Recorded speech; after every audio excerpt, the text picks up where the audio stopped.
Hi, today we are going to study the word வேண்டும். தமிழில் வேண்டும் என்கிற வார்த்தையை குறித்து இன்று நாம் படிக்கப் போகிறோம். வேண்டும் என்கிற வார்த்தை தமிழில் வரும்போது முதலாவது குரூப்பிலே நவுனுடன் பெயர் சொல்லுடன் எப்படி வருகிறது? பெயர் சொல்லுடன் வேண்டும் என்கிற வார்த்தையை உபயோகித்தல். சரி, முதலில் தமிழில் அண்டர்ஸ்டாண்ட் பண்ணிக்கொள்ள வேண்டும். First of all you should understand the subject in Tamil. வேண்டும், இப்பொழுது நான் ஒரு சில வாக்கியங்களை நான் கூறுவேன். அதில் எது பெயர் சொல் என்பதை நீங்கள் கண்டுபிடிக்க வேண்டும். எனக்கு பணம் வேண்டும், பணம் பெயர் சொல். எனக்கு லீவு வேண்டும், லீவ் பெயர் சொல். எனக்கு ஒரு பேனா வேண்டும், பேனா பெயர் சொல். எனக்கு காஃபி வேண்டும், காஃபி பெயர் சொல். எனவே பெயர் சொல் என்றால் என்ன என்பதை நீங்கள் தெரிந்து கொண்டீர்கள். இதை அடுத்து இங்கிலீஷில் பெயர் சொல்லுடன் எவ்வாறு இந்த வேண்டும் என்கிற வார்த்தை வருகிறது என்பதை பார்க்க வேண்டும். சரி, ரெண்டாவது குரூப்பில் பார்க்கும்போது வேண்டும் என்கிற வார்த்தை ஒரு வினைச்சொல்லுடன் எவ்வாறு வருகிறது. எனவே தமிழில் முதலாவது விளங்கிக் கொள்வதற்காக இந்த உதாரணத்தை கூறுகிறேன். நீங்கள் வர வேண்டும், வர verb வினைச்சொல். நீங்கள் பேச வேண்டும், பேச வினைச்சொல். நீங்கள் படிக்க வேண்டும், படிக்க வினைச்சொல். எனவே பெயர்ச்சொல் என்றால் என்ன, வினைச்சொல் என்றால் என்ன, இவற்றுடன் வேண்டும் என்கிற வார்த்தை தமிழ் வார்த்தை சேரும்போது ஆங்கிலத்தில் எவ்வாறு வருகிறது என்பதை நாம் அறிந்து கொள்ள முடியும். முதலாவது குரூப்பிலே பார்க்கும்போது இந்த வேண்டும் என்கிற வார்த்தை பெயர் சொல்லுடன் சேருதல். எனக்கு லீவ் வேண்டும், ஐ வாண்ட் லீவ். எனக்கு பேனா வேண்டும், ஐ வாண்ட் எ பென். எனக்கு பென்சில் வேண்டும், ஐ வாண்ட் எ பென்சில். எனக்கு காஃபி வேண்டும், ஐ வாண்ட் காஃபி. எனக்கு தண்ணீர் வேண்டும், ஐ வாண்ட் வாட்டர். இந்த காஃபி என்பதிலே பார்க்கும்போது, தண்ணீர் என்பதிலே பார்க்கும்போது இது அன்கவுண்டபிள் நவுன் ஆகினாலே என்ற ஆர்டிக்கிள் வராது. ஆனால் இப்பொழுது எனக்கு பேனா வேண்டும் என்று சொல்லும்போது கவுண்டபிள் நவுன், பேனா பேனாக்கள், பென் பென்ஸ் ஆகினாலே எனக்கு ஒரு பேனா வேண்டும் என்று சொன்னாலும் சரி, எனக்கு பேனா வேண்டும் என்று சொன்னாலும் சரி, I want a pen, I want a pen. ஆகினாலே முதலாவது அதை கவனிக்க வேண்டியது அதிலே கவுண்டபிள் நவுனா அன்கவுண்டபிள் நவுனா என்பதை பார்த்து சேர்க்க வேண்டும். பாருங்கள், அதை அடுத்த ஸ்டெப்பில் வரும்போது எனக்கு எண்ணெய் வேண்டும், எண்ணெய் எண்ண முடியாது, கவுண்ட் பண்ண முடியாது. ஆகினால் ஐ வாண்ட் ஆயில். எனக்கு தேங்காய் எண்ணெய் வேண்டும், ஐ வாண்ட் கோகனட் ஆயில். எனக்கு 2 லிட்டர் கோகனட் ஆயில் வேண்டும், I want coconut oil of 2 liters. எனக்கு அரிசி வேண்டும், I want rice. I want ரைஸ்ன்னு சொல்லக்கூடாது, I want rice uncountable noun. நீங்கள் ஒரு வேளை சொல்லலாம், நான் அரிசியை உட்காந்து எண்ணிடுவேன் சார், அப்படி கிடையாது. I want rice. எனக்கு 5 கிலோ அரிசி வேண்டும், I want rice of 5 kilo. ஆகினாலே எவ்வளவு என்று சொல்லும்போது ஆஃப் போடுகிறோம், அன்கவுண்டபிள் நவுன்.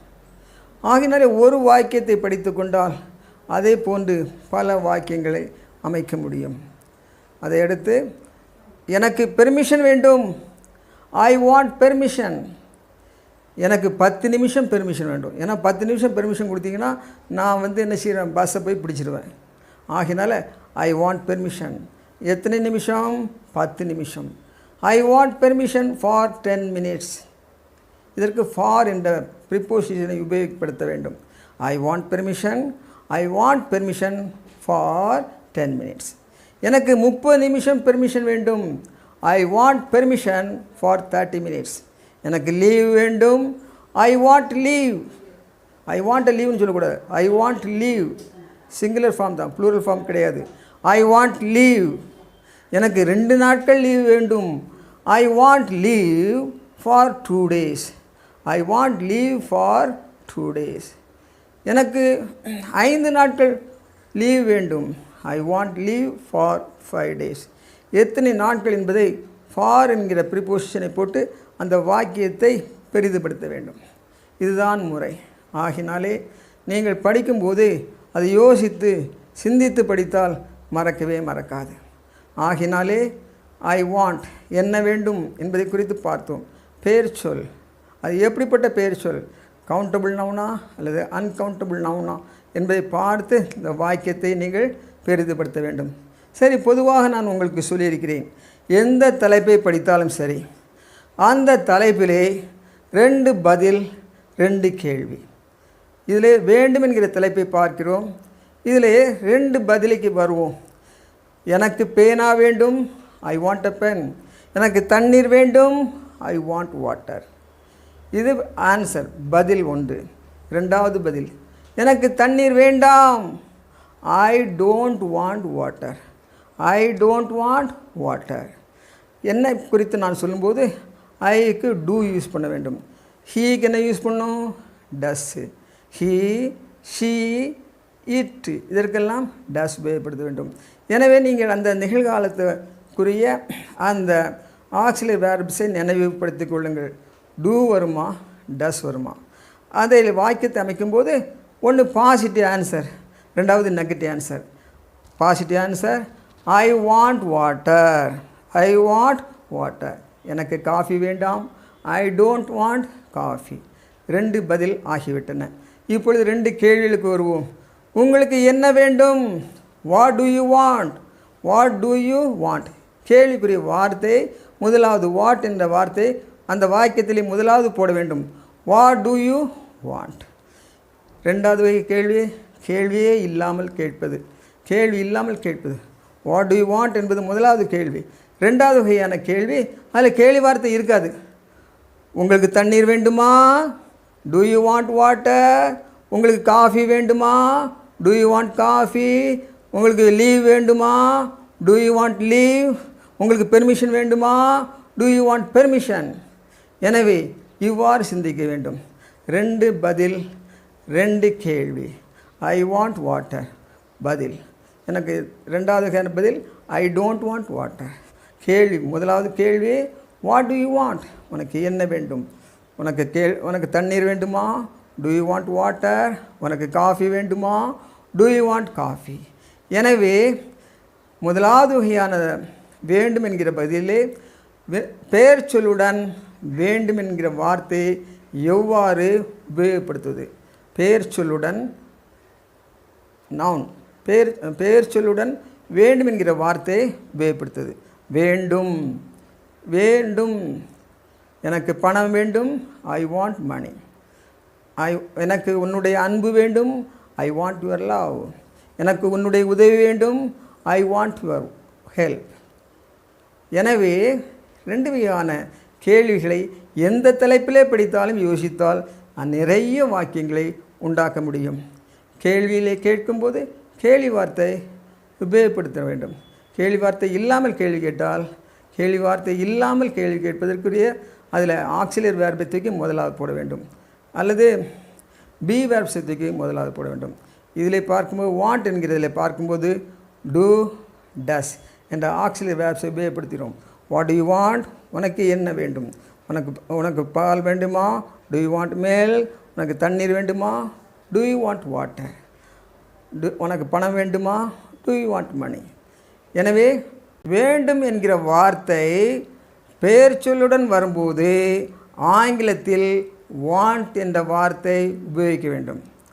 வேண்டும் என்கிற வார்த்தை பெயர் சொல்லுடன் வரும்போது ஆங்கிலத்தில் வாண்ட் என்கிற வார்த்தையை உபயோகிக்க வேண்டும். இப்பொழுது இதனுடைய 2ஆம் பகுதிக்கு நாம் போகிறோம். வேண்டும் என்கிற வார்த்தை வினைச்சொல்லுடன் வரும்போது, வேண்டும் என்கிற வார்த்தை வினைச்சொல்லுடன் வரும்போது ஆங்கிலத்தில் ஷுட் என்கிற வார்த்தையை உபயோகிக்க வேண்டும். வேண்டும் என்கிற வார்த்தை வினைச்சொல்லுடன் உபயோகிக்கும் போது அதில் ஆங்கிலத்திலே ஷுட் என்கிற வார்த்தையை உபயோகிக்க வேண்டும். நீங்கள் வர வேண்டும், யூ ஷுட் கம். நீங்கள் நாளை வர வேண்டும், யூ ஷுட் கம் டுமாரோ. ஆகினாலே வினைச்சொல்லுடன் வரும்போது வேண்டும் என்கிற வார்த்தைக்கு ஆங்கிலத்திலே ஷுட் என்கிற வார்த்தையை உபயோகிக்க வேண்டும். இப்போ சொல்கிறோம், நீங்கள் ஆங்கிலத்தில் பேசணும். You should speak. இதில் ஆங்கிலத்தில். You should speak in English. You should speak in English. நீங்கள் வர வேண்டும், யூ ஷுட் கம். நீங்கள் நாளை வர வேண்டும், யூ ஷுட் கம் டுமாரோ. நீங்கள் நாளை சீக்கிரம் வர வேண்டும், you should come tomorrow early.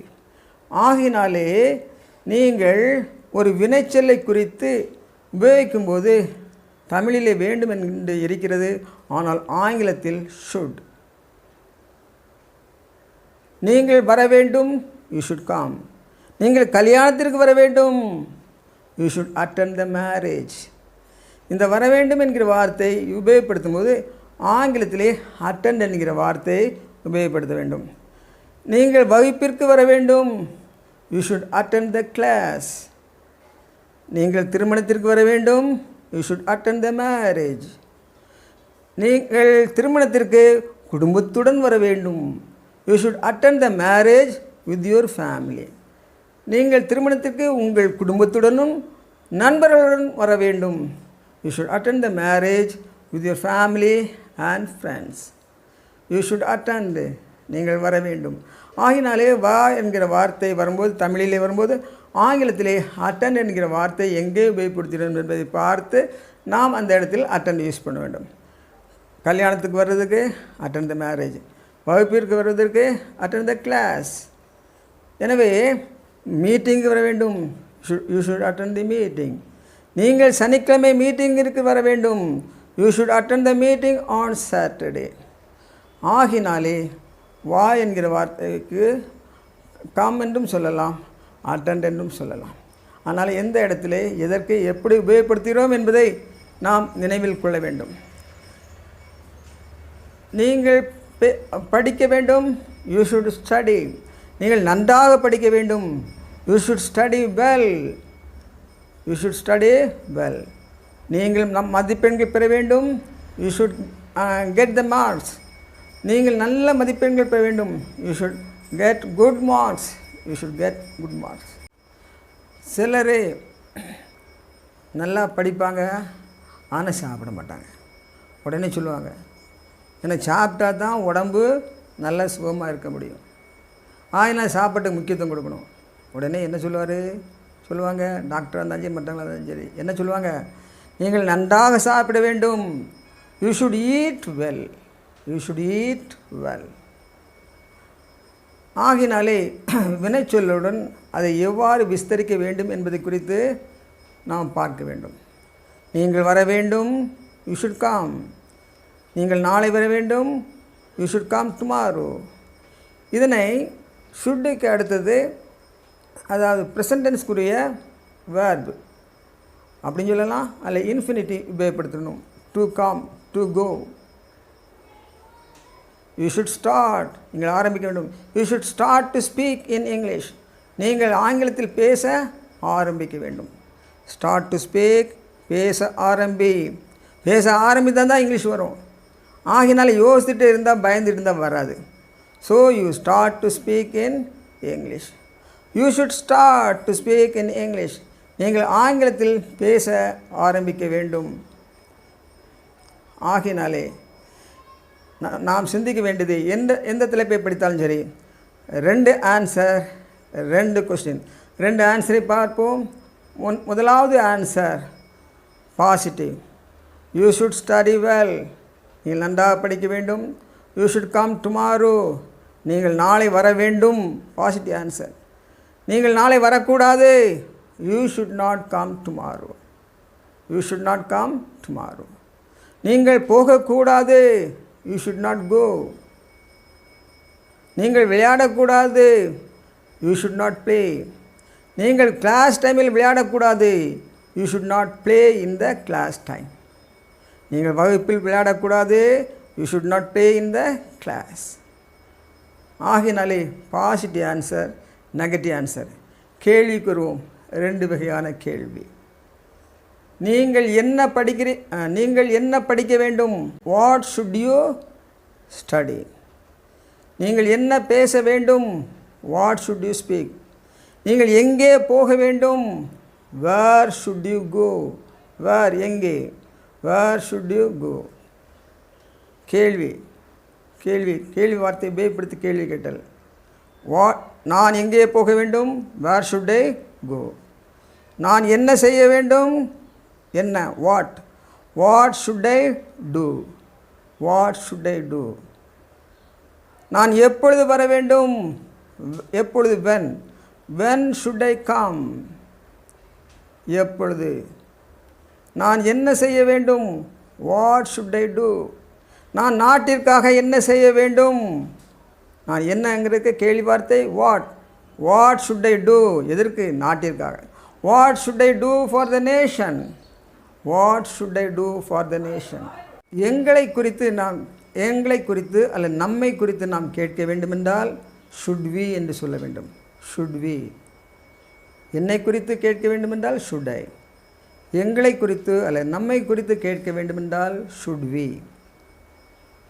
நாங்கள் சனிக்கிழமை வர வேண்டுமா?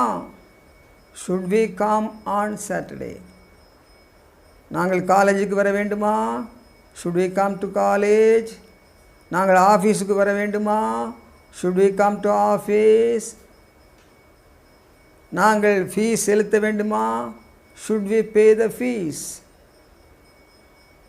நாங்கள் ஆங்கிலத்தில் பேச வேண்டுமா? should we speak in English? ஆகினால் எங்களை குறித்து என்று அல்லது நம்மை குறித்து என்று கேட்க வேண்டுமென்றால் should we. நாங்கள் இந்த வாரத்தில் ஃபீஸ் செலுத்த வேண்டுமா? should we pay the fees in this week? ஆகினாலே நம்மை குறித்து அல்லது எங்களை குறித்து என்று சொல்லும்போது should we. இப்பொழுது அவனை குறித்து ஒரு ஆளை குறித்து கேட்க வேண்டும் என்று வைத்துக்கொள்வே. அப்படி என்றால் should he.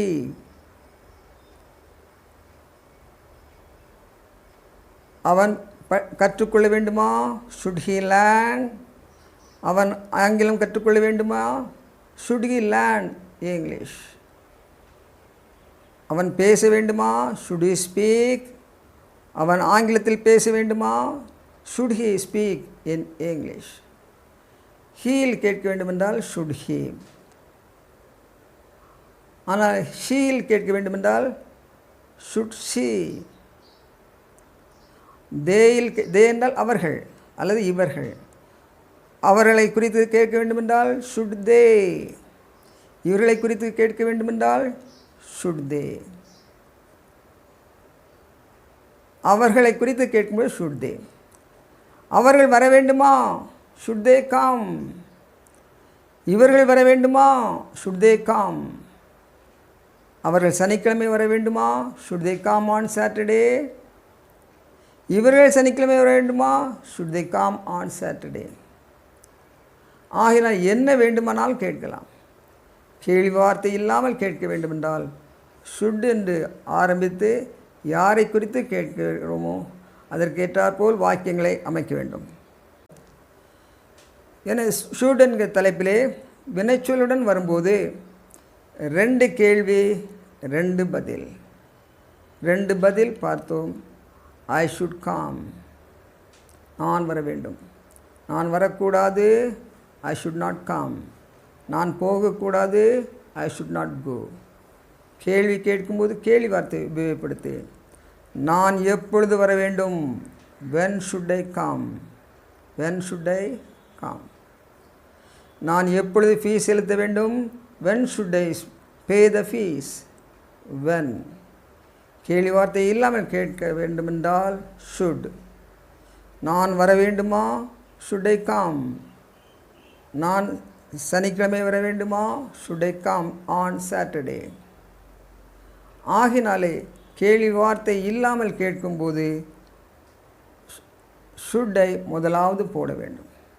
2 கேள்வி 2 பதில்கள். எனவே நான் நம்புகிறேன் நீங்கள் விளங்கியிருப்பீர்கள் என்று நம்புகிறேன். உங்களுக்கு சுலபமாக I understand that you will feel that how English is easy. You can speak English easily and also you can teach others. You can understand when speaking English. So English is an easy language. So all can speak in English. So you can speak well and easily in English. Understand the basic things and you can speak in English easily. அடிப்படை விஷயங்களை விளங்கிக் கொள்ளுங்கள். ஒரு முறைக்கு பல முறை படியுங்கள். நன்றாக விளங்கிக் கொள்வீர்கள், நன்றாக பேசுவீர்கள். எங்களுடைய நிகழ்ச்சிகளை தொடர்ந்து பார்த்து வாருங்கள். கண்டிப்பாக இதன் மூலம் நன்மை அடைவீர்கள். உலகில் ஏராளமானோர் என் மூலமாக ஸ்போக்கன் இங்கிலீஷ் படித்திருக்கிறார்கள். I have been teaching spoken English since 1973. So I visit the schools and colleges and others and teach them English. So by study well. God bless you.